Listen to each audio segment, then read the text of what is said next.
Kierkegaard no fue realmente filósofo en un sentido académico, y sin embargo produjo lo que mucha gente espera de la filosofía.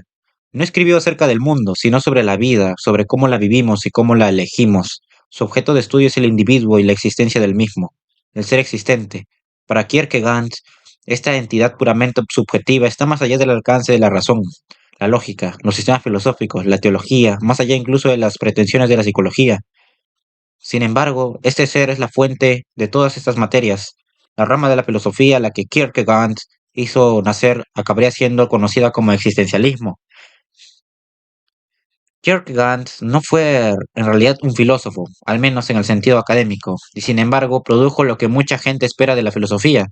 No escribió acerca del mundo, sino acerca de la vida, cómo vivimos y cómo elegimos nuestra vida. Kierkegaard, filósofo sobre lo que significa estar vivo. Su tema fue el individuo y su existencia, el ser existente. Para Kierkegaard, esta entidad puramente subjetiva está más allá del alcance de la razón, la lógica, los sistemas filosóficos, la teología e incluso las pretensiones de la psicología. Y sin embargo, es todas las fuentes de todas ellas. El resultado ha sido de que filósofos, teólogos y psicólogos han renegado tarde o temprano de Kierkegaard a la rama de la filosofía o no filosofía, según algunos puristas, que Kierkegaard hizo nacer se le ha dado en llamar existencialismo.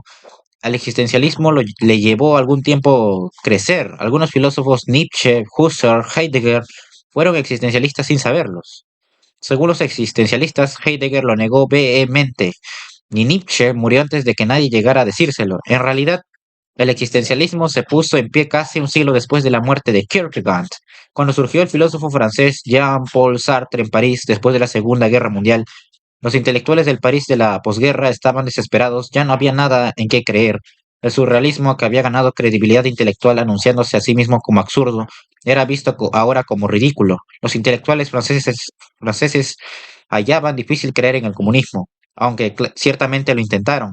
Después del ascenso de Stalin, entonces llegó el existencialismo, que no exigía de uno el creer en nada en absoluto, sino que más bien enfatizaba que la desesperación forma parte de la condición humana. El existencialismo se hizo moda y se extendió más allá de los cafés de la orilla izquierda para llegar a los cafés de Greenwich Village de Londres y a los lugares frecuentados por los beatniks de San Francisco. Atrajo también la atención en las universidades a ambos lados del Atlántico, de modo que el existencialismo fue a la vez filosofía de café y universitaria, una mezcla inusual de lo espurio y lo profundo. Resultó atractiva a los artistas, escritores, filósofos y charlatanes, todos los cuales aportaron su contribución a su expansión. Fue antecedente de las sucesivas modas de las décadas siguientes: conductismo, estructuralismo, postestructuralismo y demás. El núcleo de la filosofía existencialista, el problema de la existencia, fue el producto típico del siglo XX, caracterizado por la alienación, el temor, el absurdo y la preocupación por palabrejas sonoras semejantes. Pero todo esto proviene directamente de Kierkegaard, que nació un siglo antes que Sartre. Kierkegaard se adelantó su tiempo al traer a colación el reexamen, por mucho tiempo dejando de lado de una de las primeras preguntas filosóficas: ¿qué es la existencia? Es cierto que casi todo el mundo continúa haciéndose siempre esta pregunta, todo excepto los filósofos. Para ellos, la cuestión era ridícula o sin valor, era tan bien contestada por su propia filosofía que no había ninguna necesidad de seguir ocupándose de ella. Kierkegaard, por su parte, opinaba que todo individuo no solo debe hacerse la pregunta, sino que tiene que hacer su propia vida con la respuesta subjetiva que le da.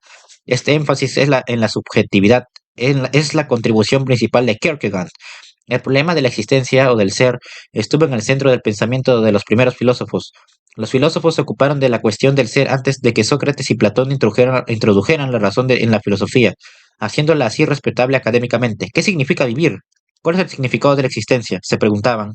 Estas preguntas ingenuas provocan hoy la risa de los filósofos serios. Se nos dice que sencillamente no tienen sentido, pero los simples mortales continuamos tosudamente formulándolas, y en nuestra ingenuidad hasta confiamos en que nos las conteste la filosofía. Algunos filósofos presocráticos, alegremente inconscientes de la sofisticación de los filósofos venideros, insistían en tomarlas en serio. Parménides, que vivió en la colonia griega de Elia, en el sur de Italia, en el siglo V a.C., enseñó que el ser es el único y permanente elemento de todo lo existente. Todo es uno. La multiplicidad, el cambio y el movimiento no son sino apariencia. Otros filósofos presocráticos se preguntaron sobre la diferencia entre la existencia de las cosas reales y las nociones abstractas e imaginadas. ¿Qué cualidad distingue mi existencia de la de los entes matemáticos o los sueños? ¿Qué significa existir? Entonces llegaron Sócrates y Platón. Conócete a ti mismo, en lugar de conoce lo que quiere decir ser uno mismo. Era la orden del día. El problema del ser desapareció de la filosofía. Esta noción fundamental, quizá la más fundamental de todas, fue sencillamente ignorada. Para Platón, la existencia era simplemente dada y no se hacía cuestión de su naturaleza. Se puede muy bien decir que Platón ha sido la mente filosófica más comprensiva y profunda de todos los tiempos. Sin embargo, pasó por alto lo que muchos consideran que es la cuestión filosófica más importante de todas. Newton ha sido la mente científica más comprensiva y profunda de todos los tiempos, pero ello no impidió que Einstein demostrara que su universo se apoyaba en una hipótesis falsa. A pesar de las muchas opiniones contemporáneas en contra, hay un progreso fundamental. Conocemos cada vez más acerca del mundo en todos los campos, excepto quizá en filosofía, pero en lo que respecta a la existencia individual, seguimos igual. No parece que haya progreso en lo que concierne al ser subjetivo. Todos sufrimos o gozamos, idéntica situación, la condición humana, y ha sido así desde tiempo inmemorial. Tras la huella de Platón, los filósofos que le siguieron continuaron ignorando la condición humana, la existencia subjetiva, quizá la única cosa que todos tenemos indiscutiblemente en común. Quedó para meditación de ingenuos, las filosofías de Platón y de su discípulo Aristóteles reinaron sin discusión durante 2 milenios, hasta que en el siglo XVII la filosofía regresó a su base, ese terreno fundamental en el que había nacido. ¿Quién soy y qué quiero decir cuando digo existo? El filósofo francés Descartes declaró: pienso, luego existo. Se puede dudar de todo lo que está en la mente o en el mundo. Todo puede ser ilusión o fantasía engañosa, todo excepto el hecho de que yo estoy pensándolo. La noción fundamental, la roca absolutamente incuestionable sobre la cual basar toda filosofía, era de nuevo el ser subjetivo. Pero este era, en gran medida, el ser de un intelectual francés, de modo que existía solo cuando pensaba. Los sentimientos y las percepciones y demás seguían siendo sujetos a la disección. El yo subjetivo era capaz de saber que existía, pero no podía conocer con certeza nada más. Quedaba desnudo e indefenso, expuesto a los elementos engañosos. El hombre es un inadaptado, escribió Shakespeare. No es sino un pobre y desamparado animal arrojado. El filósofo alemán Kant diseñó un albergue adecuado para esta pobre e indefensa criatura. Kant construyó una mansión grandiosa con un sistema filosófico basado en la razón que lo abarcaba todo, que acomodaba el yo, subjetivo de un esplendor magistral. A Kant le siguió Hegel, que construyó a su vez un sistema todavía más grandioso, basado en la idea de que todo lo racional es real y todo lo real es racional. Tanto Kant como Hegel perdieron de vista la cuestión original y sus sistemas no daban respuesta satisfactoria al problema subjetivo. ¿Qué es la existencia? Un sistema racional presupone un mundo racional y consiste en dar respuestas de razón a preguntas de la razón. El yo subjetivo está más allá de la razón y no es enteramente una parte del mundo. Kierkegaard comprendió esto y pensó que la respuesta no está en un sistema perfecto que lo explique todo. Hay un problema más radical que da origen a preguntas del tipo: ¿qué es la existencia? ¿O qué significa existir? Kierkegaard se propuso la tarea de responder estas preguntas. Søren Afjave Kierkegaard nació en Copenhague el 5 de mayo de 1813, el mismo año que el teatral compositor de ópera Richard Wagner. Estos personajes arquetípicos del siglo XIX ocupan los polos opuestos entre los genios del siglo. Kierkegaard sería todo lo que Wagner no fue, y viceversa. Virtualmente, la única cosa que tenían en común era una vena de locura, algo al parecer indispensable en todo genio del siglo XIX. La locura que Kierkegaard no era un rasgo central en su carácter. El hijo de su hermano sí fue internado en un asilo, pero es evidente en ciertas peculiaridades de su comportamiento. Fue un solitario obseso durante toda su vida, de modo que las escasas influencias que recibía adquirían un aspecto exagerado. La influencia más importante que recibió el joven Kierkegaard fue con mucho la de su padre, bastante más cercano de la locura. Probablemente la habrían mirado como un orate en una sociedad mediterránea más sofisticada. El padre de Kierkegaard tuvo tal preponderancia en su formación que casi todo su carácter fue resultado directo de la poderosa influencia de su padre, una reacción violenta en su contra. Apenas hubo algo de normalidad desenfadada en su relación. El padre de Kierkegaard había nacido como siervo en las remotas tierras pobres de Jutlandia, en el norte de Dinamarca. Su familia pertenecía al párroco de la localidad y laboraba sus tierras. A esto se debe probablemente el nombre de Kierkegaard, que significa camposanto en danés. A la edad de 10 años, el joven Kierkegaard, padre, tenía que cuidar de las ovejas bajo todas las inclemencias del tiempo. Según uno de sus hijos, padeció hambre y frío. Otras veces había de soportar los rayos ardientes del sol, a solas con sus animales desamparados. Era muy religioso y no podía comprender por qué Dios permitía que sufriera tanto. Un día, presa de la desesperación, de pie en una árida colina, maldijo solemnemente a Dios. Casi desde ese preciso instante, las cosas comenzaron a ir mejor. Un tío de Copenhague le llamó y le dio empleo en su negocio de prendas de lana, donde demostró ser un excelente vendedor. viajando a pie en toda estación por carreteras y caminos para vender medias y jerseys a campesinos y gentes de las ciudades.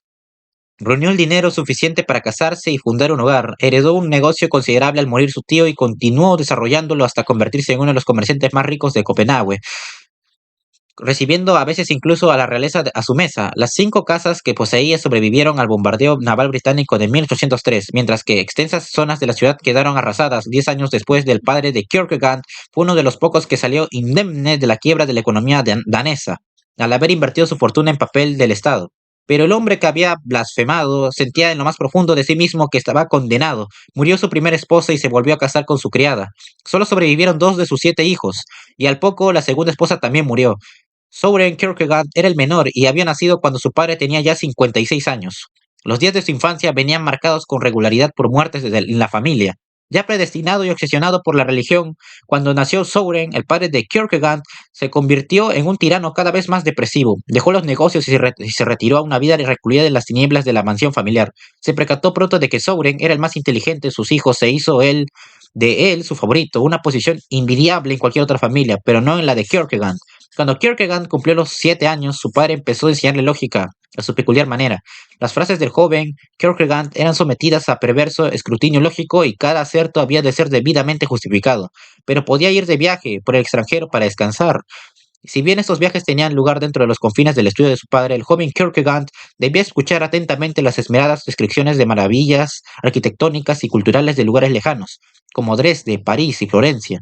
Después, el joven Kierkegaard debía hacer el gran tour alrededor del cuarto mientras describía hasta el menor detalle de lo que veía, como por ejemplo las colinas soleadas de Fiesole sobre los domos y torres de Florencia.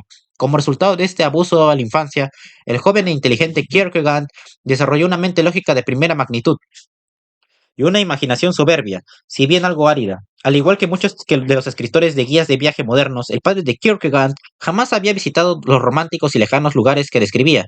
Todos sus viajes los había hecho entre las tapas de los libros, lo que no impedía que sus descripciones contuvieran detalles auténticos. En su filosofía posterior, Kierkegaard mostraría una extraña habilidad para imaginarse a sí mismo en situaciones especialmente bíblicas y psicológicas que había experimentado solo metafóricamente. Esta destreza la debía a los viajes de salón en compañía de su padre. A un nivel más hondo, el padre de Kierkegaard parece haber deseado abrumar la mente de su hijo imponiéndole su propia visión sesgada del mundo. Los padres dominantes han disfrutado siempre infligiendo a sus hijos las metas que han logrado, o más frecuentemente las que no. Pero el padre de Kierkegaard era diferente, se sentía dirigido, pero ya no tenía metas. Se había condenado y se revolcaba en su desesperación y quería conscientemente o no imponer esta desesperación forzada a su hijo. En su diario cuenta, con evidente intención, la historia de un hombre que contempla a su hijo y le dice, pobre niño, vives en un silencioso desespero, lo que podría corresponder a un episodio autobiográfico o quizás a un relato de su tiempo. No es de extrañar que Kierkegaard fuera un alumno extraño en la escuela. Vestía ropas formales y anticuadas y se comportaba de una manera formal y anticuada. Sus maestros se referían a él como el pequeño anciano. No destacó en la escuela, aunque ciertamente le correspondía una clase intelectual distinta de sus condiscípulos. Su padre le había instruido en no llamar la atención sobre su inteligencia. Debía quedar en el tercer puesto de su clase y el joven Søren obedeció. Le ha debido ser difícil, como a todo genio en ciernes, no ser el primero. Según Kierkegaard iba creciendo, se veía cada vez más que su apariencia rara se debía a algo más que sus ropas anticuadas. Su cuerpo era anguloso y rígido y debió de tener algún tipo de deformación de la columna que le produjo una ligera chepa. Siempre fuera de las bandas de chicos, el desplazado Kierkegaard hubo de atraer inevitablemente las bromas de sus bulliciosos compañeros y tuvo que defenderse con su ingenio sarcástico. Utilizaba el sarcasmo de forma agresiva, provocaba a los otros chicos con sus comentarios y daba así ocasión a sus ataques. Este rasgo de conducta se había de repetir a lo largo de toda su vida. Como a muchos introvertidos serios, a Kierkegaard le gustaba ser el centro de atención. Estaba acostumbrado a hacerlo de su padre, y la ferviente intensidad de su vida interior indica que también lo era de su propia atención. A provocar a los demás, si bien sufría por ello, reforzaba la ilusión de que el mundo giraba a su alrededor. Este complejo de mártir había de suponer un elemento importante de su modo de ser. Al terminar el bachillerato, Kierkegaard se inscribió en la Universidad de Copenhague para estudiar teología. Parece que sorprendentemente fue un estudiante normal. Pronto se dio a conocer en los círculos de estudiantes de la provinciana Copenhague que por su extensa erudición y su ingenio incisivo relegó la teología a segundo plano en favor de la filosofía. Se interesó por Hegel, cuya filosofía se había extendido por Alemania como una plaga y tomaba proporciones de epidemia en naciones menos filosóficas. La seriedad, severidad y espiritualidad de la visión del mundo de Hegel tocaron una fibra sensible en Kierkegaard. Según el sistema omnicomprensivo de Hegel, el mundo deviene de acuerdo con un proceso dialéctico triádico. Una tesis inicial genera su antítesis, y ambas son subsumidas y superadas en la síntesis, que a su vez es una tesis, y así sucesivamente. Un ejemplo clásico es tesis, cero existencia, antítesis, nada o no existencia, síntesis, devenir. Todo se mueve hacia un nivel cada vez mayor de autoconciencia por medio de la dialéctica, para llegar al final al espíritu absoluto, donde se encuentra todo subsumido y que se contempla a sí mismo. El espíritu absoluto lo abarca todo, incluso la religión, que es como un estadio previo a la filosofía última. Esto es la de Hegel. Kierkegaard se sintió atraído por esta filosofía, y no en último lugar debido a sus aspectos edípicos, religiosos y narcisistas. Si bien Kierkegaard se sintió transido de admiración hacia Hegel, su relación con él fue dialéctica desde el principio. Le odiaba tanto como le amaba, y su propia filosofía anti-hegeliana llevaría dentro de sí muchos de los conceptos hegelianos, transformados por la versión de la dialéctica propia de Kierkegaard. Más importante es que Kierkegaard tuvo desde el comienzo sus dudas acerca del espíritu absoluto y de su autoconocimiento. Pensaba que lo subjetivo tenía que ser más trascendental para el individuo que el espíritu absoluto. Nuestra principal preocupación es el reino de lo subjetivo. Algunos comentaristas ingeniosos han querido ver en esto ecos subconscientes de la relación de Kierkegaard con su padre, y en efecto el joven elemento subjetivo se encontró pronto en oposición al espíritu absoluto paterno. La relación con su padre sufrió un cambio dramático por ese tiempo. Parece ser que el padre de Kierkegaard le hizo algunas confesiones a su intenso e impresionable hijo, como vía de transmisión de la maldición familiar. Le explicó cómo había maldecido a Dios mucho tiempo antes de en la colina de Jutlandia.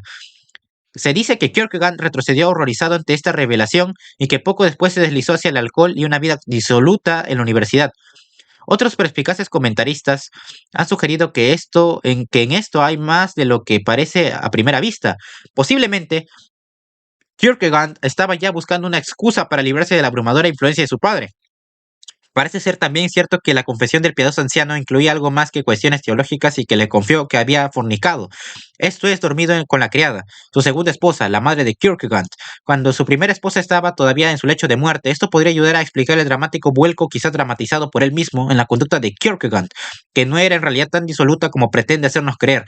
Se ha sugerido también que la confesión del padre contenía algo más serio que su blasfemia de infancia o su sentimiento de culpa por sus pecados. Según el crítico Ronald Grimslein, algunas referencias encubiertas del diario de Kierkegaard sugieren que el padre había visitado un burdel y contraído la sífilis, que pudo quizás haber transmitido a su hijo. El comportamiento posterior de Kierkegaard ciertamente sugiere esta terrible posibilidad. Como parte de su campaña de libertinaje, con pecados tan horrendos como emborracharse escandalosamente en los cafés y pasear por la calle principal fumando un porro, Kierkegaard visitó un burdel, tal como sucede con mayor frecuencia de lo que se le suele admitir. Su iniciación fue un fracaso. Aquella noche, Kierkegaard escriboteó incoherentemente en su diario: Dios mío, ¿por qué me has abandonado? En esas risotadas bestiales, Kierkegaard se identificó con las palabras de Cristo en la cruz. Aunque había intentado huir de su religión, seguía siendo su referencia espiritual. Este habría de ser el único encuentro sexual de Kierkegaard en toda su vida. Anotaciones posteriores de su diario indican que fue más que una humillación usual. Escribe que me han sido negadas las cualidades físicas necesarias para hacer de mí un ser humano completo. En otros lugares se refiere a su espina en la carne, y menciona la desproporción entre su alma y su cuerpo. Solamente podemos adivinar los detalles precisos de esta aflicción tan personal que parece haber involucrado impotencia sexual. Se ha pensado que estas circunstancias han acompañado siempre a Kierkegaard y hecho de toda su vida y obra un caso especial. Nada más lejos de la verdad. Mucho más plausible es que su sufrimiento personal actuara como un acicate o constante, aumentando su padecimiento hasta que se hizo más intensamente humano. Paradójicamente, sirvió tanto para separarle de la vida como para sumergirle en ella con mayor intensidad. Su continuo sufrimiento le hizo más consciente de las futilidades y las profundas implicaciones de la condición humana. Kierkegaard sufrió una crisis de desesperación en la primavera de 1836. Se encontraba abrumado por la visión de su mundo interior, que le parecía corrompido por el cinismo. El fumador de porros que divertía a sus amigos escondía un abismo interior. Pensó seriamente en la idea del suicidio. El 18 de mayo de 1838, Kierkegaard tuvo una experiencia espiritual a la que se refiere en su diario como el gran terremoto.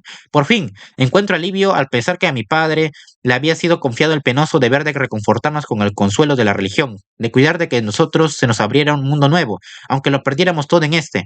Quedaba abierto el camino para su regreso a Dios y la reconciliación con su padre, justo a tiempo, pues su padre moriría 3 meses después. Kierkegaard interpretó que su padre había muerto para que yo pudiera hacer algo de mí mismo, si era posible. La poderosa imaginación de Kierkegaard hacía que a menudo mitologizara los acontecimientos que le afectaban profundamente, pero de esa manera daba significado a su vida. La muerte de su padre proporcionó a Kierkegaard una fortuna de más de 20.000 coronas. Kierkegaard calculó que le durarían 10 a 20 años. De la noche a la mañana pasó a ser uno de los jóvenes de Copenhague más ricos y más apetecibles para marido.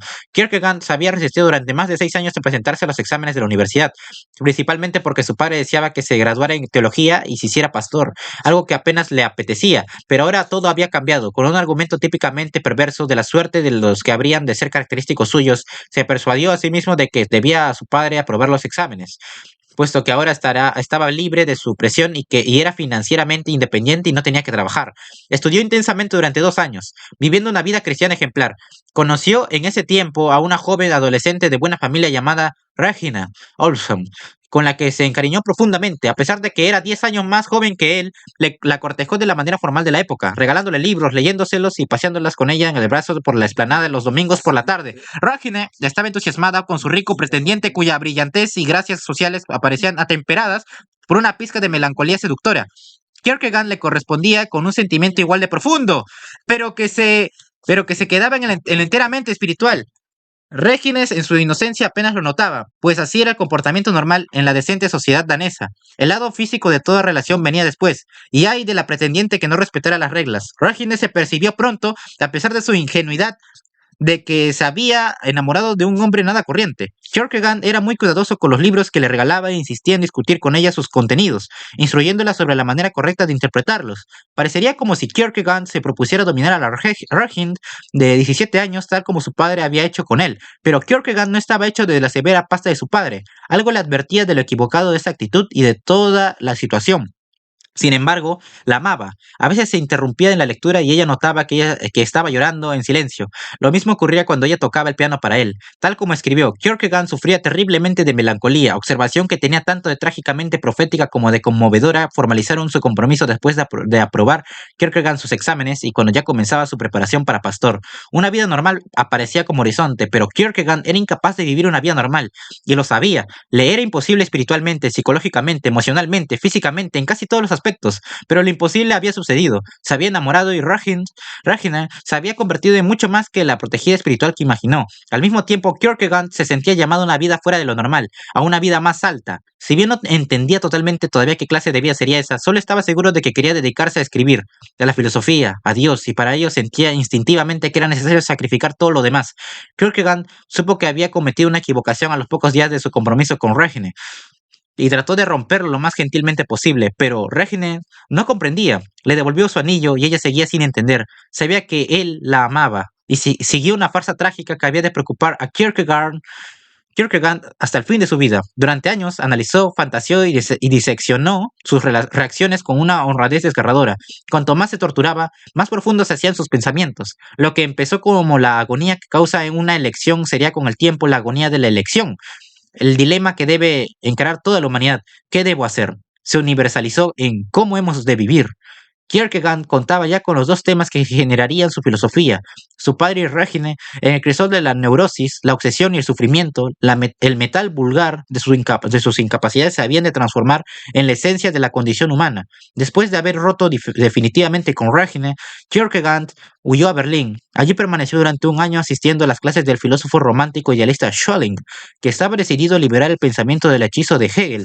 Esas clases atraían a una audiencia amplia que incluía a Bakunin, el anarquista ruso, Burckhardt, el primer historiador en interpretar la aportación cultural del Renacimiento, y Engels, una de las mitades. La otra era Marx, del famoso dúo político. Al igual que Kierkegaard, estos genios en ciernes trataban de librarse de la influencia de Hegel, que lo impregnaba todo. Todos ellos terminarían por rechazarle, aunque conservaron una influencia duradera suya. Kierkegaard se sintió decepcionado. Schelling andaba equivocado, no había entendido que el sistema filosófico de Hegel, y en verdad Todos los sistemas filosóficos eran cosa del pasado. Todo sistema edificado sobre principios racionales y todos deben serlo, describen solo los aspectos racionales del mundo. Kierkegaard había ya comprendido y experimentado hasta el extremo el hecho de que la subjetividad no es racional. Cuando Kierkegaard regresó a Copenhague a fines de 1842, llevaba consigo un voluminoso manuscrito titulado O lo uno o lo otro, un fragmento de la vida. La referencia autobiográfica del título es evidente, aunque fue publicado bajo un seudónimo, o con mayor precisión una serie de seudónimos. La historia de estos seudónimos es tan compleja e inverosímil como una novela policíaca. Se dice que el manuscrito ha sido encontrado en un cajón secreto por su editor, Víctor Eremita, nombre con su raíz en la palabra del griego antiguo que significa solitario o proscrito. Eremita estudió la caligrafía del manuscrito y pensó que era obra de dos autores, un magistrado del nombre de Wilhelm, al que llama B, y un joven amigo suyo sin nombre llamado A. Las hojas escritas por el juez Wilhelm B contienen dos tratados en forma de largas cartas, seguidos de un sermón escrito, según dice el juez Wilhelm, por un oscuro párroco de Jutlandia, el famoso diario de un seductor. Se encuentra entre las hojas siguientes en el prefacio. Dice que robó esto de un amigo, Johannes. Esta pretensión es refutada por Víctor Eremita, quien sugiere que Johannes, el seductor, es probablemente creación de A y que la pretensión de A de ser simplemente el editor es solo un viejo truco de novelista. Víctor Eremita complica aún más el asunto al sugerir en su prefacio la obra entera a que su propia figura de editor puede ser un disfraz similar. De nuevo se encontraba Kierkegaard en el típico lío que él mismo elaboraba en la agonía de sus indecisiones. Dicho con sencillez, deseaba esconderse detrás de un seudónimo, pero al mismo tiempo quería que fuera obvio que era un seudónimo o una serie de seudónimos. No quería exponerse como autor de un material tan autobiográfico como él, Diario de un seductor. Todo en él se refería a su relación con Reginem, aunque en su diario queda claro que deseaba transmitir disimuladamente esta información a Reginem, para que se supiera la honda agonía por la que había pasado. Muchos lectores no filosóficos atraídos a esta obra por su título sensacional se sentirían frustrados al leerla. Ni qué decir tiene que no se describe en ella ni la menor transgresión sexual. Todas estas bobadas, aburridas y embarazosas, tenían un propósito serio.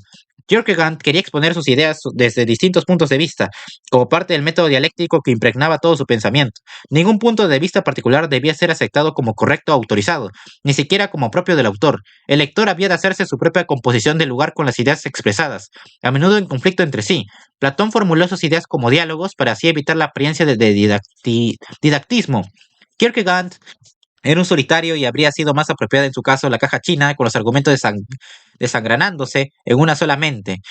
El fundamento de su filosofía es lo subjetivo. ¿Qué dice exactamente en o lo uno o lo otro? Fundamentalmente, Kierkegaard sugiere que hay dos modos de vivir, el estético y el ético, y cada individuo tiene la oportunidad de elegir entre los dos. Aquí están las semillas del existencialismo. Al hacer su elección, el individuo debe aceptar toda la responsabilidad de su acción, que caracterizará su existencia de la manera más fundamental. Los individuos que eligen el camino estético viven para sí mismos y para su placer, lo cual no significa necesariamente que tengan una virtud vulgar ante la vida. Al buscar nuestro propio placer, casi invariablemente buscamos también el placer de otros. Si pensamos a largo plazo, en realidad se puede argumentar que el científico que dedica su vida de manera altruista a curar una penosa enfermedad, sacrificando en el proceso placeres personales, domésticos y sociales, está haciendo una vida estética.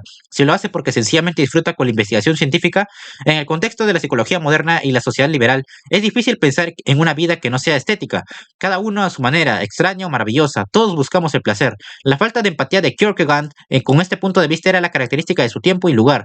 La Escandinavia, piadosa y prefeudiana, pero su análisis es sutil y profundo. Sabía lo que decía, pues había vivido así durante sus días de estudiante y todavía le atormentaba la culpa por lo que todavía quedaba en él de esa actitud. A un nivel básico, el individuo que vive la vida estética no tiene control de su existencia, vive para el instante, impulsada por el placer, y su vida puede ser contradictoria por falta de estabilidad y certeza. A un nivel más calculador, la vida estética permanece en lo experimental. Perseguimos un cierto placer solo mientras nos atrae. La insuficiencia del punto de vista estético es esencial porque descansa en el mundo exterior, lo espera todo de fuera y es por tanto pasivo y falto de libertad. Se apoya en cosas que en última instancia están fuera de su control o de su voluntad, tales como el poder, la posesión e incluso la amistad. Es contingente, depende de lo accidental, no hay nada necesario en él. Si comprendemos esto, veremos la insuficiencia de la existencia estética. El individuo que vive la vida estética se percata al reflexionar sobre su existencia de que carece de toda certeza o significado, y este descubrimiento conduce frecuentemente a la desesperación. Puede reprimir o no hacer caso de esta desesperación, o puede incluso olvidarse de ella y vivir una respetable vida burguesa. En otros casos puede llegar a creer que esta desesperación es el significado de su vida y se contentará perversamente con que al menos esto es cierto y es algo de lo que no puede ser despojado. Como el héroe trágico, puede incluso llegar a tomar solaz en que está destinado por naturaleza a su estado, enorgullecerse así de su heroica desesperación y alcanzar un nivel de comprensión apacible. Pero Kierkegaard encuentra enseguida el defecto de este fatalismo seductor, y es que al aceptarlo, renunciamos a algo vital, algo central en la noción misma de nuestra existencia. Renunciamos hasta la posibilidad de la libertad. Al aceptar que estamos destinados, renunciamos a la posibilidad por nuestro destino individual. Nos damos cuenta y razón de nuestra vida. Somos meros peones en manos del destino. Como somos y cómo vivimos no es mérito ni defecto nuestro. Kierkegaard es experto en detectar los subterfugios del autoengaño. Los había intentado todos a rechazar las creencias de sus años de estudiante. El camino de salida de la condición estética pasa por el desnudarse de todas las capas del autoengaño.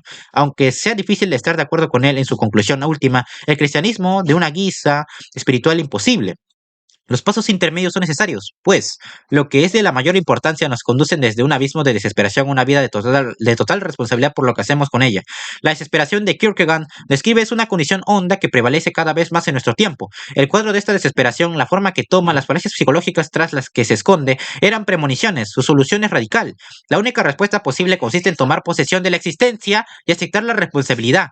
Más que el mensaje cristiano, este había de ser el aporte de Kierkegaard que tendría mayor influencia, sería cada vez más importante en el siglo posterior a su muerte, en la medida en que el individuo iba perdiendo su fe en Dios, veía el núcleo de su existencia amenazado por la psicología determinista, se hundía en la cultura de masas, era negado por los totalitarismos o se encontraba perdido en medio de las complejidades de la ciencia. Parecía que la única alternativa a la desesperación era la creación de uno mismo por una elección consciente. En palabras de Kierkegaard, la única salida del abismo era querer profunda y sinceramente. He venido usando el pronombre masculino, él, al esbozar los argumentos de Kierkegaard, lo cual no indica una limitación. Esto es, no son aplicables a solo la mitad de la raza humana, sino que obedece a una limitación del idioma. No he elegido él en lugar de ella, por ningún sesgo sexista, sino porque ello refleja la naturaleza profundamente autobiográfica de la filosofía de Kierkegaard. Casi siempre ha vivido los estados mentales, argumentos, ansiedades y desesperaciones que describe. Veamos ahora la alternativa de la vida estética, o sea, la vida ética. Aquí la subjetividad es lo absoluto, y la tarea primordial es elegirse uno mismo. El individuo que vive la vida ética se crea a sí mismo por su elección, de modo que la autocreación es el objeto de la existencia. Mientras que el individuo estético se acepta a sí mismo como es, el individuo ético trata de conocerse a sí mismo y modificarse por su propia elección. Le servirá de guía su autoconocimiento y su disposición a no aceptar simplemente lo que descubre, sino a tratar de mejorarlo. Ahora es posible ver la diferencia categorial entre lo estético y lo ético. Lo primero se ocupa del mundo exterior, lo segundo del interior. El individuo ético trata de conocerse a sí mismo y de hacerse mejor.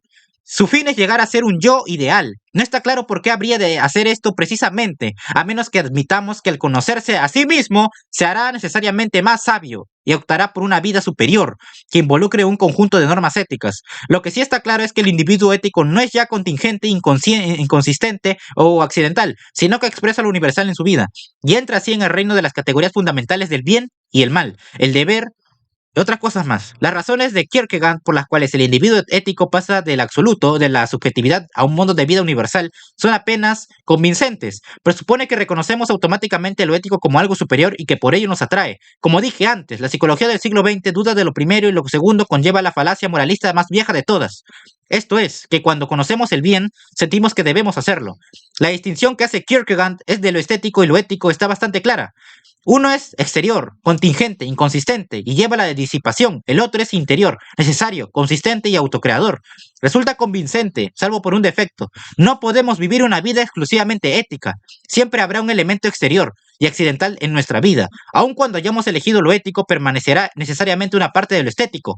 Esta situación insatisfactoria de lo ético produce, por un proceso dialéctico, un tercer punto de vista que es la síntesis de los opuestos anteriores, lo estético y lo ético. A esto lo llama Kierkegaard lo religioso y se ocupa de ello en su siguiente obra, Temor y Temblor, escrita bajo el seudónimo de Johannes de Silencio.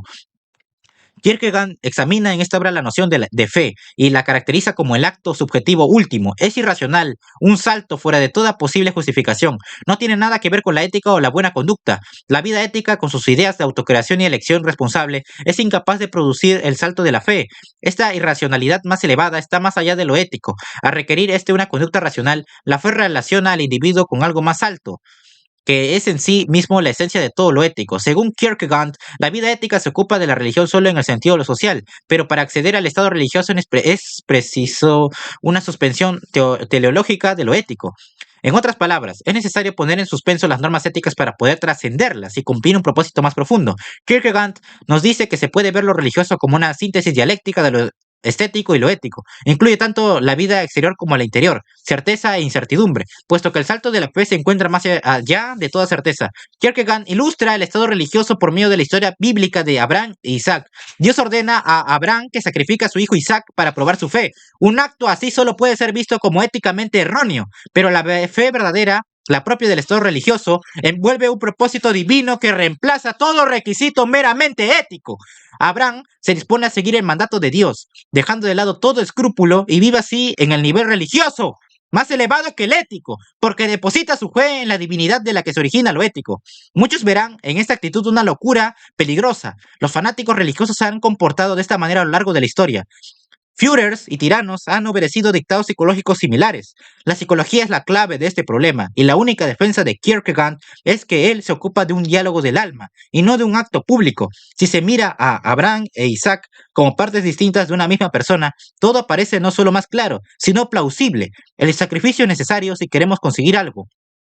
Este sacrificio suele ser irracional, y puede entrar en conflicto con nuestras nociones previas de lo que es correcto y lo que no es.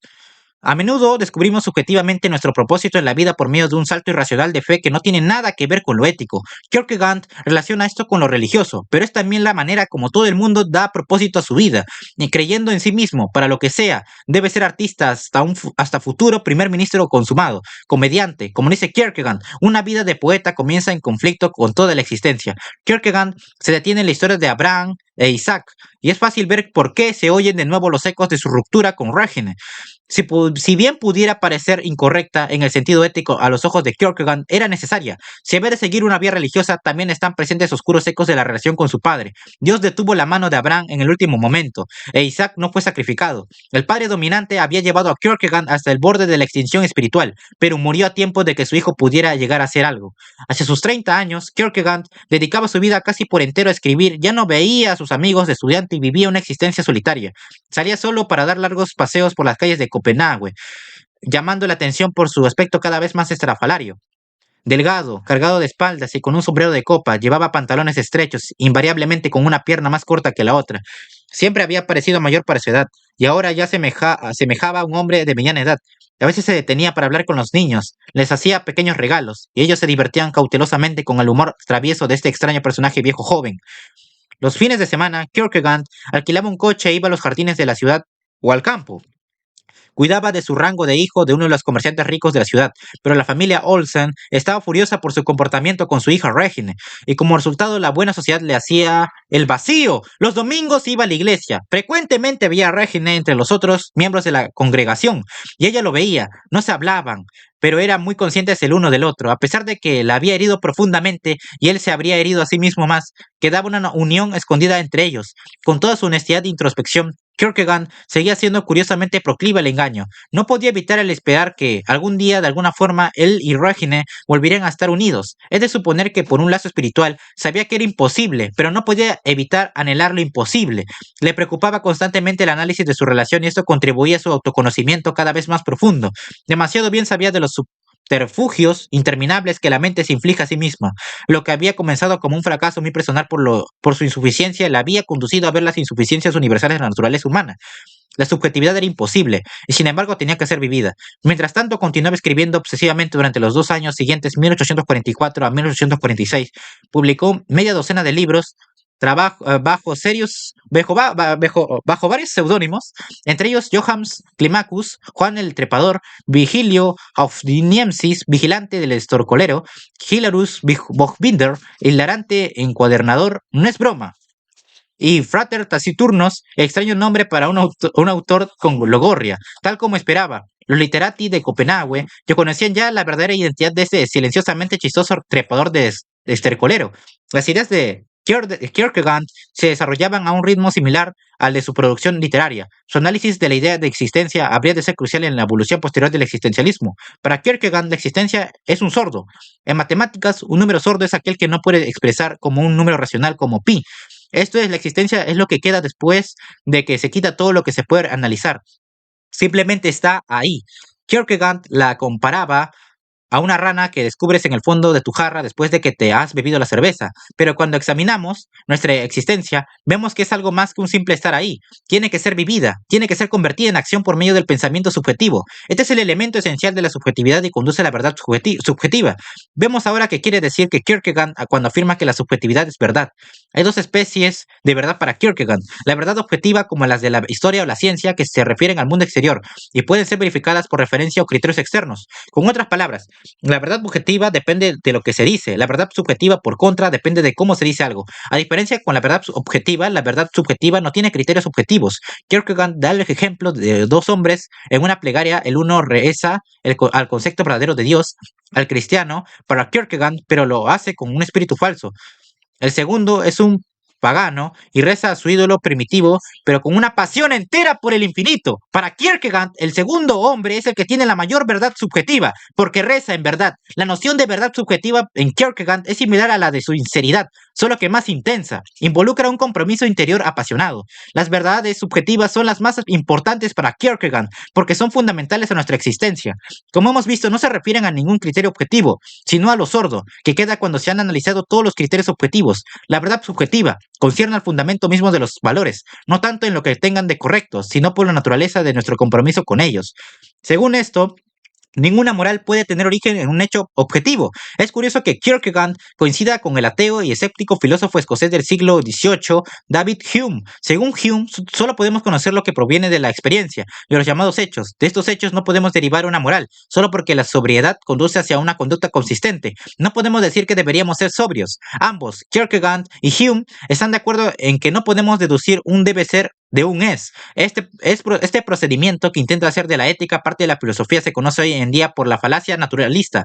La creencia de Kierkegaard en la superioridad de la verdad subjetiva sobre la objetiva hizo que pusiera en duda la visión de Hume respecto de la primacia del hecho. Kierkegaard tiene razón en pensar que los hechos mismos pueden ser determinados por nuestra actitud. En gran medida, los valores determinan los hechos, enfrentados a la misma realidad. El cristiano y el hedonista, bien hechos distintos. Por ejemplo, si ambos visitan un burdel o un retiro espiritual, todo individuo es, hasta cierto punto, el creador de su propio mundo y crea su mundo en función de los valores que profesa. No es difícil ver en este modo de pensar la simiente del relativismo del tiempo presente, con su rechazo a la idea de verdad objetiva. Kierkegaard anticipa también la fenomenología del siglo XX, que ve todo hecho de conciencia como intencional. Es decir, la conciencia tiene siempre un objeto. Vemos el mundo como lo vemos porque así es como intentamos verlo. La aparente banalidad de la observación de Wittgenstein, el mundo del hombre feliz es distinto del mundo del hombre desgraciado. Adquiere profundidad cuando se ve que se está refiriendo al ejercicio de la voluntad. Kierkegaard observó que el individuo ve el mundo que quiere ver y que esto depende de los valores que ha escogido previamente, los valores con los que vive, los que hacen de él lo que es. Los valores que hacen del individuo lo que es, hacen también del mundo lo que es. El punto de vista fenomenológico, válido para el científico, presenta inconvenientes serios para el historiador, el principal de los cuales es el peligro del solipsismo, que solo yo existo, que el mundo está ahí para mí. Kierkegaard sostiene que yo soy responsable de mi mundo, del mundo en el que habito. El existencialista Jean-Paul Sartre llevó a este punto hasta sus límites lógicos en el siglo XX, cuando estaba sirviendo de soldado en el ejército francés en 1940. Pensó que tenía que admitir que la guerra mundial era responsabilidad suya. Tan sublime egoísmo, solo pensable en un verdadero intelectual, puede ser un excelente tónico moral, pero no se puede decir que conduzca a una visión útil del mundo. Pero este era justamente el tónico moral que Kierkegaard andaba buscando en su intento de hacer la existencia lo más intensa posible. Solo así podremos ver cómo es, para qué es, qué puede ser. La existencia es un riesgo colosal. No podemos saber nunca si el camino que escogemos es el correcto. Todo el que se dé cuenta de esto de verdad, que esté siempre consciente de ello, debe necesariamente sentir angustia. Según Kierkegaard, pues las verdades subjetivas no se apoyan en evidencias objetivas y están fundadas en la nada, literalmente. Así nos encontramos con la nada de la existencia, la total incertidumbre que hay en su corazón. La vida es esencialmente evasiva y se vive tanteando. La propia conciencia es una contradicción, es la intersección entre la realidad y la posibilidad, el punto de encuentro de lo que es con lo que no es. Como dice Kierkegaard, la vida se comprende hacia atrás, pero se vive hacia adelante. La conciencia está en oposición consigo misma, es doblez. Kierkegaard hizo notar que las palabras doble y duda tienen la misma raíz, vienen de dúo. La duda significa dos posibilidades. La conciencia es una forma de duda. Aquí compite con Descartes, el filósofo que puso todo en duda, todo salvo el hecho de que estaba dudando, de que estaba por tanto pensando. Pero Kierkegaard mostró que la conciencia o pensamiento consciente, lejos de ser cierta, es en sí misma una forma de duda. ¿Cómo? Porque en la conciencia dudamos de la propia existencia. Es en este caso más de la pescadilla que se muerde la cola. Topamos aquí con terreno resbaladizo. Los pocos conceptos que tenemos se hacen aún más escurridizos. Por ejemplo, muy bien, la conciencia está abierta a la duda, pero ¿puede algo que no existe hacer nada en absoluto y menos aún dudar de sí mismo? Los defensores de Kierkegaard argumentan que él no dice que la conciencia no exista, sino que simplemente duda de su existencia. Este es un punto vital. Lo que Kierkegaard dice que es posible dudar de la conciencia hasta hacerla a pedazos. Vuelve al escepticismo de Hume y ve que es posible cuestionar la continuidad de la conciencia. No tenemos experiencia de la continuidad de un momento al siguiente. Todo lo que experimentamos es el instante, el presente. La conciencia es totalmente precaria. Cuando nos percatamos de esto, la existencia se hace aún más arriesgada, lo que se acentúa cuando pensamos que podemos morir en cualquier momento, hecho que aprendemos de la experiencia de la ausencia de continuidad en la conciencia. Simultáneamente hemos de pensar en la completa libertad que tenemos en cada instante. Podemos elegir cualquier cosa y transformar completamente nuestra vida. En cada instante nos enfrentamos a una libertad total. Esta es nuestra verdadera situación. Y como resultado, cuando pensamos en la realidad de nuestra situación, experimentamos la angustia. Kierkegaard escribió todo un libro sobre el concepto de la angustia. A menudo se traduce este concepto por ansiedad o temor, pero su mejor expresión le da la palabra alemana Angst. El concepto de la angustia es uno de los libros freudianos sobre psicología más profundos en él. Kierkegaard distingue entre dos tipos diferentes de angustia. La primera es la que experimentamos cuando nos amenaza algo externo, como el rugido de un león. El segundo tipo de angustia resulta de una experiencia interna, la confrontación con las ilimitadas posibilidades de la libertad. Cuando nos damos cuenta de esta libertad, entendemos su enormidad y su irracionalidad. Como dice Kierkegaard, es imposible demostrar la libertad, porque la prueba involucraría la necesidad lógica, que es lo opuesto de la libertad. La libertad no tiene nada que ver con la filosofía, es asunto de la psicología y depende de nuestro estado mental o de nuestra actitud. Es nuestro estado mental el que nos hace comprender la libertad y la comprendemos a total cabalidad cuando experimentamos el estado mental denominado angustia. En este sentido, el individuo no existe en absoluto como ser, sino que existe solo en un constante estado de devenir. La angustia que esto produce es el terror que yace en el centro de toda normalidad. Darse cuenta de esto nos lleva a la locura, y según Kierkegaard, la única salida es el salto, igualmente irracional, de la fe. El individuo se salva de la locura y la desintegración porque su interioridad subjetiva está relacionada con Dios. Otros prefieren quizá evadirse de esta situación por una creencia en la ilusión de la realidad cotidiana, donde la libertad trastornadora se ve astutamente disfrazada por las exigencias de la normalidad. ¿Es el saber de nuestra libertad esencial suficiente realmente para despertar en nosotros el terrible sentimiento de la angustia? ¿O solo son los genios como Kierkegaard y Kafka los capaces de vivir en un constante estado de angustia ante las posibilidades de su existencia? Quizá, pero las mediocridades, como nosotros, la mayoría sana, pueden también experimentar la angustia. Al caminar por el borde de un acantilado experimentamos el temor a caer y el vértigo del abismo. Pero una parte de este sentimiento se debe al curioso impulso que parece a la vez atraernos hacia el límite y repelernos de él. Según Kierkegaard, esto es debido a que sabemos que podremos lanzarnos al vacío y que tememos esta libertad que está a nuestro alcance. Aquí también tenemos la experiencia de la angustia, la locura y el terror que subyacen a nuestra normalidad. Para 1844, Kierkegaard había terminado el concepto de la angustia y un libro breve titulado Fragmentos filosóficos.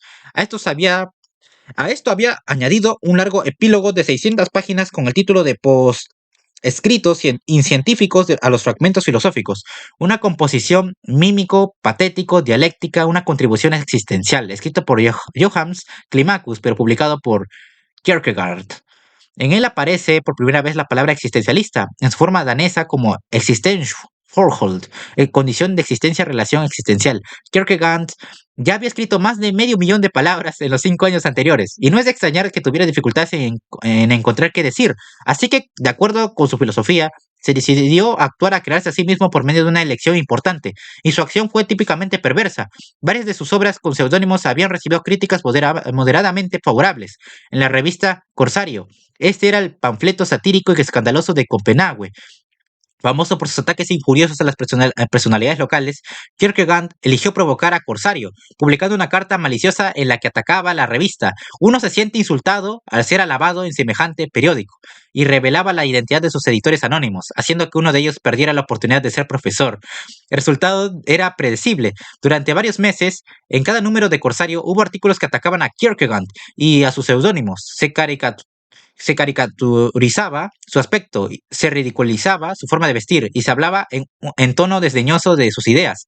Ya antes se había hecho notar Kierkegaard como un personaje extraño, un escritor con talento y un intelectual que se había convertido y recluido tras un asunto amoroso desafortunado. Se le miraba en las calles como una curiosidad, pero no llamaba mucho la atención en lo demás. Todo eso cambió entonces. De resultas del persistente flujo de artículos y dibujos en Corsario, el joven viejo de andares de cangrejo, de los pantalones de perneras desiguales, siempre con su paraguas, flaco y encorvado, se convirtió en objeto de risa. Golfillos y chiquillos corrían a su lado burlándose de él. Dependientes y gentes respetables reían abiertamente al verle pasar. Pueden imaginarse cómo esto hacía sufrir a Kierkegaard, teniendo como tenía un carácter sensible. Pero el caso es que se lo había buscado a sabiendas. Uno paga a Corsario para que cometa abusos, igual que uno paga a un organillero para que toque música. Entonces, ¿por qué lo hizo? La respuesta está lejos de ser sencilla. ¿Cómo puede esperarse de un personaje tan complicado? No hay duda de que era una manifestación del mismo complejo de mártir que le había llevado a meterse con chicos mayores de la escuela, y tampoco de que algo tenía que ver el desinterés público por su obra. Kierkegaard contaba ya 33 años y apenas si era conocido como escritor, así que si no podía ser famoso sería al menos notorio. Por debajo de esta contradicción egoísta, Kierkegaard tenía un propósito más sincero y serio, aunque no desprovisto de egoísmo y contradicción.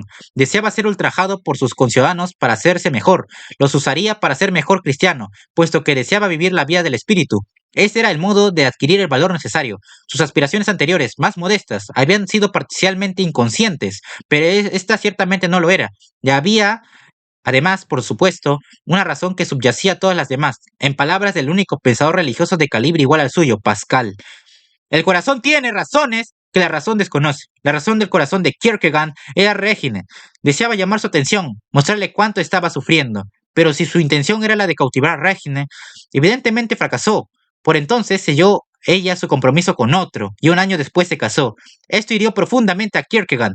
Si bien no lo demostró, lo que sí mostró fue un prematuro envejecimiento con sus arrugas, años intensos de sufrimiento, asceticismo, soledad, inconstante esfuerzo mental, empezaban a pasar factura, y a pesar de su conocimiento cada vez más profundo de la condición humana, continuaba aferrándose a una ilusión imposible y soñaba que algún día, de algún modo, se reuniría con Regine. Todavía se miraban desde lejos en la iglesia los domingos. Kierkegaard tuvo una experiencia religiosa en abril de 1848. Todo mi ser ha cambiado, escribió en su diario. Solo su amor a Dios debía protegerle de su excesiva introversión. De ahora en adelante predicaría la palabra de Dios, directamente, sin esconderse en seudónimos. Y así lo hizo en otra riada de libros, media docena de los 3 años siguientes. La idea que Kierkegaard se hacía de la religión era una auténtica locura, propia solo de santos y misántropos, según él. Toda la existencia humana se opone a Dios. En el núcleo de la religión de Kierkegaard y también en el centro de su psicología está la idea de caída, la pérdida de la gracia en el paraíso, en el egoísmo y su manifestación principal, el sexo. Como siempre, la culpa es de las mujeres, que resultaban bastante mal paradas. La mujer es el egoísmo personificado. Toda la historia del hombre y la mujer es una inmensa intriga construida sutilmente, o bien es un truco con el fin de destruir el espíritu del hombre. La única respuesta es el celibato, a escala universal. La voluntad de Dios se cumplirá solo cuando toda la raza humana haya desaparecido. Sorprendentemente, en medio de todas estas tonterías, Kierkegaard continuó produciendo pensamientos de valor. Se lanzó de nuevo contra su Welche Neue Philosophische Hegel, con una crítica devastadora que intentaba demostrar lo fraudulento del hegelianismo y la insuficiencia patética de su pretensión de explicar la existencia. Kierkegaard insistía en que es imposible comprender intelectualmente la existencia simplemente construyendo un vasto sistema alrededor.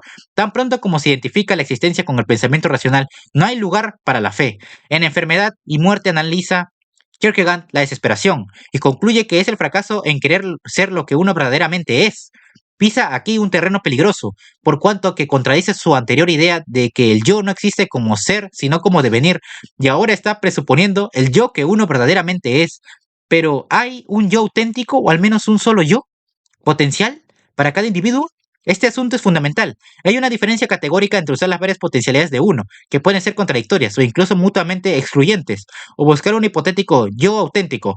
La mayoría de los individuos se enfrenta desde el comienzo con una variedad de alternativas de vida, cada una de las cuales pueden permitirle ser fiel a sí mismo. Esto es, cumplir alguna o muchas de sus potencialidades. No es posible cumplirlas todas. Albert Schweitzer fue un músico de buen nivel profesional, pero eligió dedicar sus energías al trabajo misionero.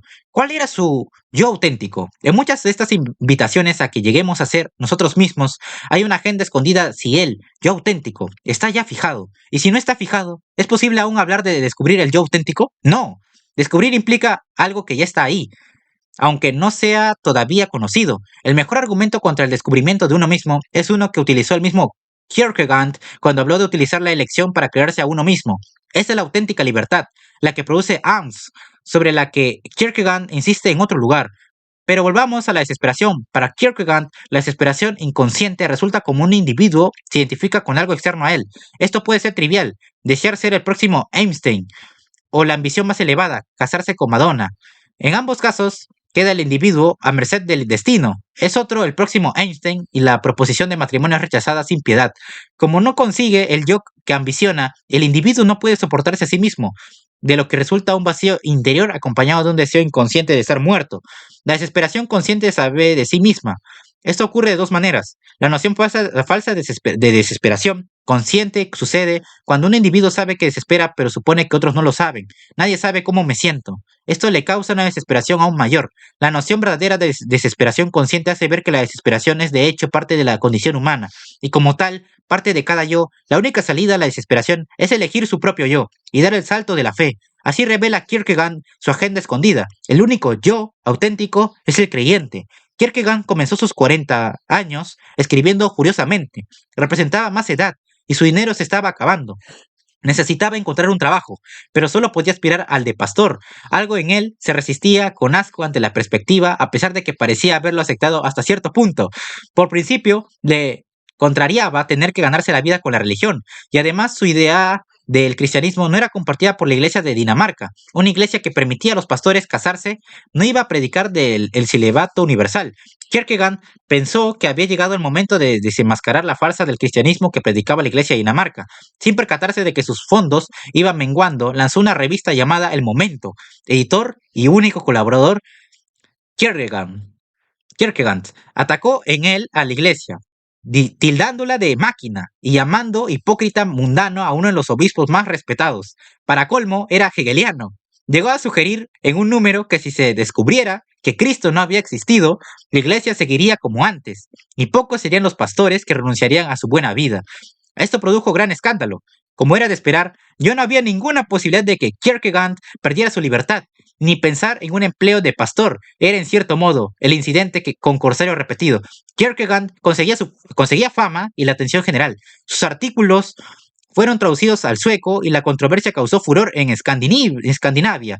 El mundo le daba lo que él creía era su merecido, consciente o inconscientemente, pero esta era la única fama que estaba dispuesto a aceptar, la notoriedad y la execración. Es fácil ver en todo esto un eco del joven Kierkegaard, padre maldiciendo a Dios desde la colina de Jutlandia, y que, por supuesto, atrajo de nuevo sobre él la atención de Regine. El marido de Regine acababa de ser nombrado gobernador de las Indias Occidentales danesas, 3 diminutas islas caribeñas. Es casi seguro que Kierkegaard supo esto, aunque solo se puede hacer conjeturas sobre si influyó en la aparición de El Momento. La mañana de su partida hacia las Indias Occidentales en abril de 1855, Regine se las ingenió para encontrarse con Kierkegaard en la calle. Le dijo suavemente: que Dios te bendiga y que todo te vaya bien. Kierkegaard alzó su sombrero, intercambió saludos cortésmente y cada uno continuó por su lado. Era la primera vez que hablaban desde la ruptura de su compromiso 14 años antes, y sería la última vez que se verían. Su creciente debilidad y el esfuerzo de su campaña contra la Iglesia repercutieron en la salud de Kierkegaard. 7 meses después de la partida de Regine, Kierkegaard sufrió un colapso en la calle y fue llevado al hospital. Había usado sus últimos recursos para pagar al impresor la siguiente edición de El Momento. Débil y desesperado, conocía muy bien la topografía de la desesperación. Perdió las ganas de vivir, pero nunca perdió la fe. Los que le vieron notaron los ojos radiantes que daban vida a su rostro demacrado y su aire sereno. Murió un mes después, el 11 de noviembre de 1855. En su testamento, dejaba sus escasas pertenencias a Regine. El funeral de Kierkegaard atrajo una muchedumbre que no se esperaba, con estudiantes disputando por llevar el féretro, tal como Kierkegaard habría deseado. Un escandaloso incidente tuvo lugar en el cementerio. Un grupo protestó contra la hipocresía de la iglesia, que reclamaba a Kierkegaard como suyo al darle tierra en campo sagrado. Alguien leyó un virulento pasaje de El Momento. Se produjo un clamor. Kierkegaard fue pronto olvidado. Hubo que esperar hasta comienzos del siglo XX para que se extendiera el interés por su obra. Sus ideas tuvieron influencia en Alemania, donde fueron consideradas como una forma paralela al nuevo psicoanálisis freudiano que estaban haciendo. Las ideas de Kierkegaard fueron desarrolladas por Husserl, el fundador de la fenomenología, que intentó, sin éxito, hacer el análisis filosófico de la conciencia en una ciencia racional. Como suele suceder con los fracasos filosóficos, este intento resultó ser estimulante y fructífero filosóficamente. Heidegger, discípulo y compatriota de Husserl, y cuya influencia sobre el pensamiento europeo del siglo XX es capital. A pesar de la desgracia personal de comprometerse con el nazismo, llevó las ideas de Kierkegaard a un nivel superior. Muchos se referían a esta nueva filosofía como existencialismo y se tenía a Kierkegaard por su fundador. El existencialismo es el único intento de Occidente hacia una filosofía irracional. Nadie cuestiona su éxito en cuanto tal, solo si es en absoluto posible. A diferencia de las filosofías razonables del pasado o del presente, el existencialismo es puramente subjetivo. Parecería que eso haría difícil arguir con los existencialistas, pero el caso es que se han hecho famosos por las discusiones de unos con otros, como en Kierkegaard, el ser, la existencia, precede al conocimiento, la racionalidad. Sartre elevaría esta filosofía a su cenit, o nadir. Pasó gran parte de su existencia estudiando su existencia en los cafés de la orilla izquierda. El nombre de existencialismo tiene una historia curiosa. Después de haber sido inadvertidamente inventada la palabra por Kierkegaard, fue olvidada y más tarde revivida por los alemanes, para ser después rechazada. Tanto Husserl como Heidegger rehusaron ser llamados existencialistas, basándose en que ello limitaba o trivializaba el alcance de su filosofía. Sartre, a quien no importaba que su filosofía fuera limitada o trivial, fue el primero en llamarse a sí mismo existencialista. En los primeros años 40, al finalizar la década, se había hecho famoso mundialmente, y el apelativo se hizo virtualmente sinónimo con su propio nombre. Sartre reconoció que Kierkegaard había desempeñado un papel en el desarrollo inicial del existencialismo, pero insistió en que su existencialismo no tenía nada que ver con el de Kierkegaard. Esto es injusto, pero así es como Kierkegaard lo habría preferido. La promiscuidad y el ateísmo de Sartre, importante en su vida filosófica, no podían ser parte de la filosofía de Kierkegaard. La primera cosa que debes comprender es que no comprendes, diarios. Desde que nacemos salimos a navegar con órdenes selladas, diarios. Cuanto más es capaz un hombre de olvidar, mayor número de transformaciones puede experimentar en su vida. Cuanto más recuerda, más divina deviene su vida. Diarios, cuando yo muera, nadie podrá descubrir entre mis papeles una nota con la clave de mi vida. Esto es un consuelo para mí. Nadie encontrará las palabras que lo explican todo y que a menudo hacen que lo que para el mundo es una frusleria sea para mí un acontecimiento de tremenda significación o algo que yo considere de la menor importancia una vez que lo he despojado de su brillo protector. El propósito de mi vida parece ser el expresar la verdad tal como la descubro, pero de tal manera que quede desprovista de toda autoridad. Al no tener ninguna autoridad, al ser visto por todos como alguien no de fiar, expreso la verdad y coloco a cada uno en una posición contradictoria en el que solo se salvarán los que hagan de la verdad algo propio. Diarios. A cada paso que avanza la filosofía se desprende de una piel. Estas pieles son ocupadas inmediatamente por parásitos inútiles, diarios. Hegel habría sido definitivamente el más grande pensador de todos los tiempos si hubiera completado su lógica y dicho en el prefacio que todo era simplemente un experimento del pensar y que había hecho una serie de hipótesis injustificadas. Tal como es, Hegel no es más que un chiste, diarios. Si consideramos el problema de la verdad de una manera objetiva, nuestro pensamiento se dirige objetivamente hacia la verdad. Y esta es un objeto con el que se relaciona el pensador. Sin embargo, nuestro pensamiento no se concentra en la relación, sino en la cuestión de si es la verdad aquello con lo que se relaciona el pensador. Si el objeto con el que se relaciona es la verdad, se dice que conoce la verdad. Cuando consideramos la verdad de una manera subjetiva, el pensamiento se concentra subjetivamente en la naturaleza de nuestra relación, no aquello con lo cual se relaciona. Si esta relación misma es verdadera, conocemos subjetivamente la verdad, incluso cuando el objeto de esta relación no es verdadero. Protescritos incientíficos. Subjetividad, espiritualidad interior, esta es mi tesis. Posescritos incientíficos.